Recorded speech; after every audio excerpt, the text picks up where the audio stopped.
edad el 11 de febrero de 1990 y 4 años después fue elegido presidente de África del Sur, el primer hombre de raza negra que llegó a tomar ese cargo en ese país. Así que de la cárcel a la casa presidencial. ¿Qué les parece? Increíble, ¿verdad? Fue una recuperación interesante. Otra recuperación que encontramos en la historia sucedió en marzo 11. Ahora me doy cuenta que lo tengo en inglés, marzo 11. Y esa fecha fue cuando el general Douglas MacArthur abandonó las islas de las Filipinas. Estaban perdiendo la guerra, los soldados estaban muriendo y entonces él decidió dejar la isla, pero antes de salir le dijo a los soldados que quedaban detrás, les dijo: regresaré. Y con esa promesa los soldados que quedaron atrás quedaron luchando porque sabían que él les había prometido que iba a regresar. Así que unos años después, cuando ya todo estaba listo, el 20 de octubre de 1944, él llegó a la isla se llamaba Leyte, y el 2 de septiembre del 45, o sea, casi un año después de mucha lucha, el ejército japonés se rindió y lograron tener esa recuperación del ejército y tener la victoria. Él les había dicho: regresaré, y regresó y logró la victoria para el ejército en este tiempo. Sin embargo, estos no se comparan.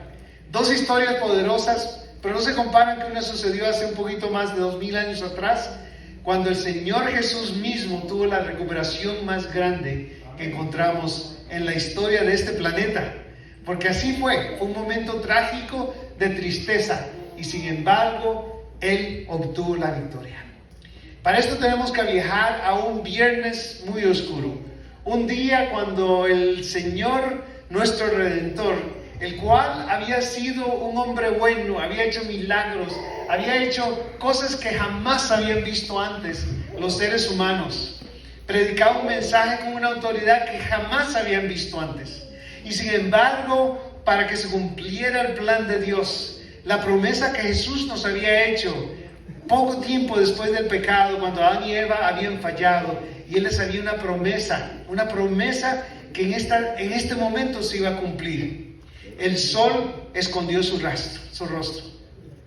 La Biblia nos cuenta que la tierra se oscureció, tal vez por vergüenza de lo que el hombre le estaba haciendo a su Salvador y a su Redentor, a Dios.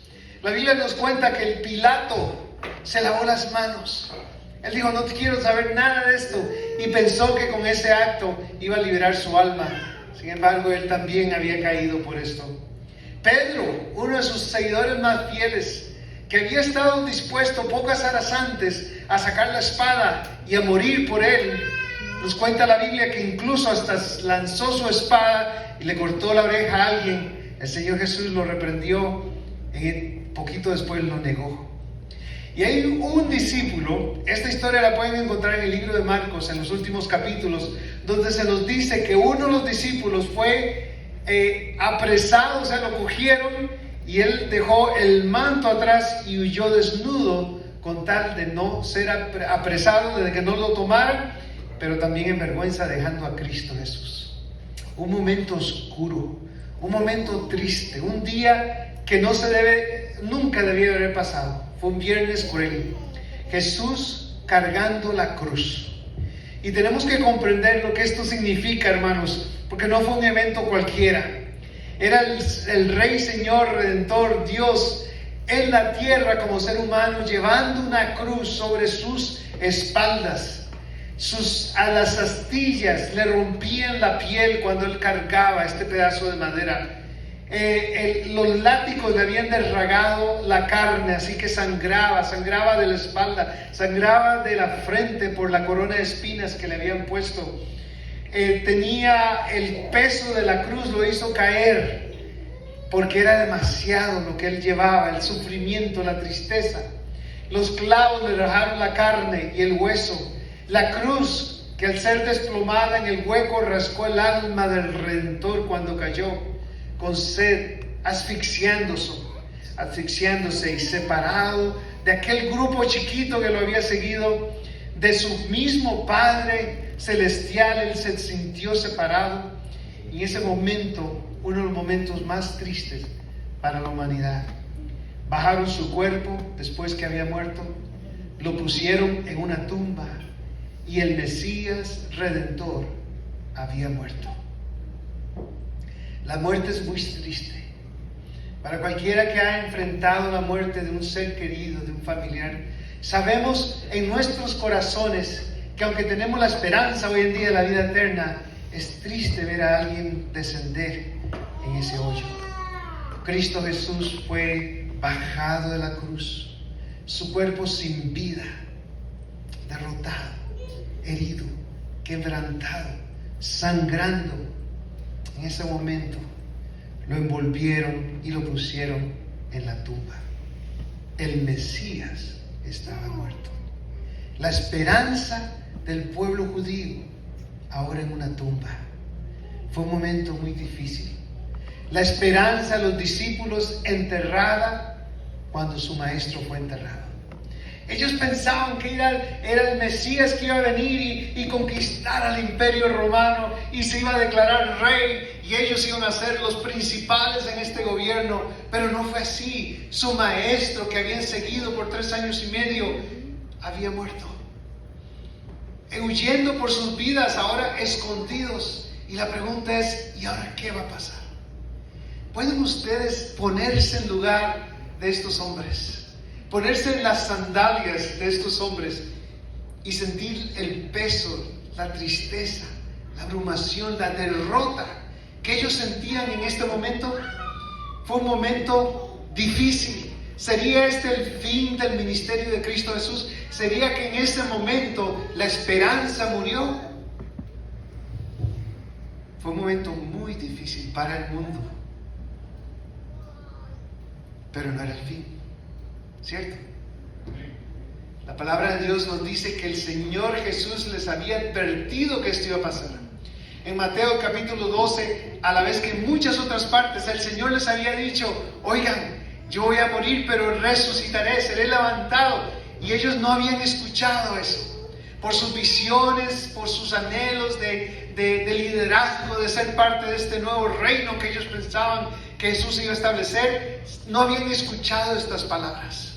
Pero Él les había dicho, la señal será dada, no les será dada, sino la señal del profeta Jonás. Porque como estuvo Jonás en el vientre del gran pez 3 días y 3 noches, así estará el Hijo del Hombre en el corazón de la tierra 3 días, 3 noches. El viernes llegó, la tierra tembló, el sol se oscureció y la gente se deprimió porque su Mesías había sido enterrado. Pasó el sábado y llegó el domingo. El domingo, cuando el Señor Jesús fue resucitado, un ángel descendió, le dijo, Jesús, tu Padre te llama, la piedra es removida, los soldados caen desmayados y entonces Cristo Jesús sale de la tumba.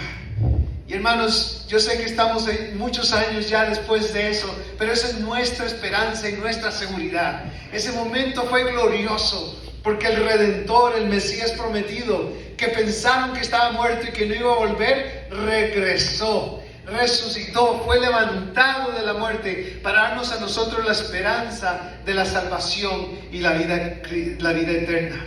Cuando Cristo Jesús salió del sepulcro, hermanos, surgió para nosotros la esperanza de la salvación y la vida eterna.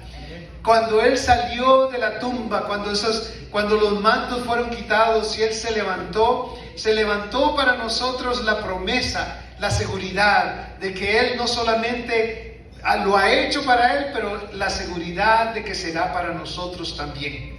Gloria a Dios. Qué momento sublime, maravilloso. La recuperación más maravillosa del mundo fue cuando Cristo Jesús de la muerte se levantó, y ahora no solamente para la vida eterna, pero para darnos a nosotros la seguridad de la vida eterna. La seguridad de que Él pagó por nuestros pecados, de que las cargas no las debemos de llevar más, porque Él ya las llevó por nosotros. Y al morir en la cruz murió para que tú y yo tengamos esperanza, salvación y vida eterna. Por lo que Él hizo, oiga muy bien, hoy yo tengo esperanza. Amén. Por lo que Él hizo, hoy tú, mi querido amigo, amiga, tienes esperanza. Porque Cristo Jesús, al tener esta victoria, la obtuvo por nosotros. Cuando Él murió en la cruz, murió por nosotros, pagando por nuestros pecados. Y cuando se levantó del sepulcro, cuando salió a una vida, nos da la esperanza y la seguridad de la vida eterna. Así que tenemos esperanza. Si nuestra familia tiene problemas, tenemos esperanza, porque Cristo Jesús nos da esta esperanza. Si Él pudo vencer la muerte, puede vencer por nosotros los problemas más grandes que podamos estar experimentando, por los sentimientos de inferioridad o las luchas que hayamos pasado en nuestras vidas. Aquí los hispanos sufrimos mucho, ¿no es cierto? Llegamos a veces con profesiones de nuestros países aquí a hacer cosas que jamás pensábamos que íbamos a hacer. Luchamos con el idioma, luchamos con lo que otros hacen y a veces nos sentimos como que no somos nada. En Cristo Jesús tú tienes esperanza. Y en Cristo Jesús tú tienes valor. Y el Señor te ama de manera especial. Y las relaciones quebrantadas y cualquier cosa que esté sucediendo en tu vida, por la victoria que Cristo Jesús tuvo, tenemos esperanza. Me encanta este pasaje. Lo encontramos en Efesios capítulo 2, donde dice: entre ellos vivíamos también todos nosotros en otro tiempo. Él está hablando de aquellos que no tienen esperanza, que no tienen el conocimiento de Cristo Jesús, que viven en las tinieblas todavía. Dice: entre ellos vivíamos también todos nosotros en otro tiempo, andando en los deseos de nuestra carne, haciendo la voluntad de la carne y de los pensamientos, y éramos por naturaleza hijos de la ira, lo mismo que los demás. Si en este mundo, mis queridos hermanos, no podemos vivir con esperanza, porque no hay esperanza. Me acuerdo cuando estaba joven, trabajaba para un banco. Y este banco era en California.